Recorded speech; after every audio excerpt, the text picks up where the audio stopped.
Now, the second move of that triple threat situation is called a crossover. And the crossover is strictly just a change of direction. And let me show you exactly the way it should be done. In protecting the basketball, you're jabbing with your right foot, and the defense sometimes react that way, and you want to change your direction. This is what most of the people do that's going to get called for traveling. In jabbing with this right foot, they get so quick, they go this way by moving their left foot, which is your pivot foot. That is traveling in any league.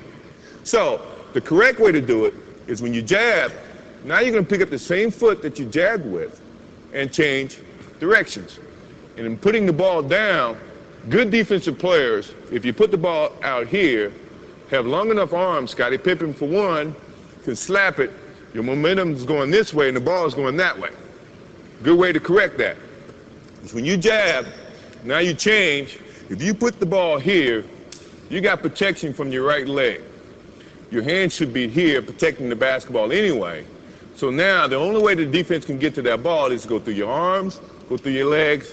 9 times out of 10, it's going to be a foul. I say 9 times out of 10 because I could get away with it. But I don't play anymore, so you don't have to worry about that.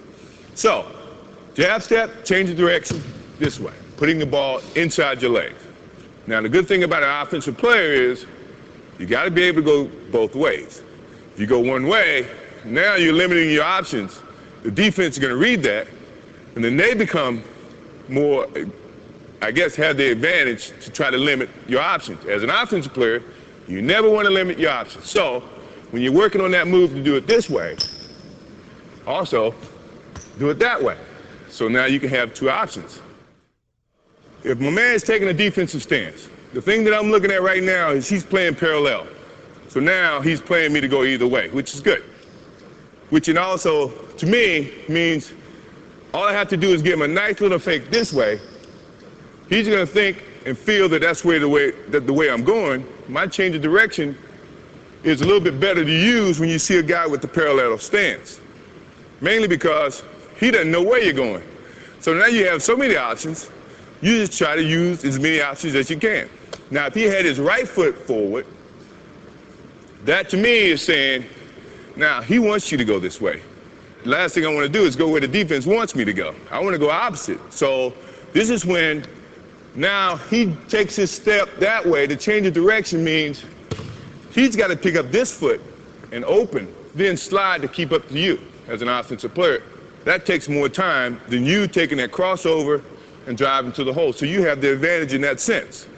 Now, if he has his other foot up, this is what I was telling you about being able to go both ways. Now you can do the same thing and attack it this way.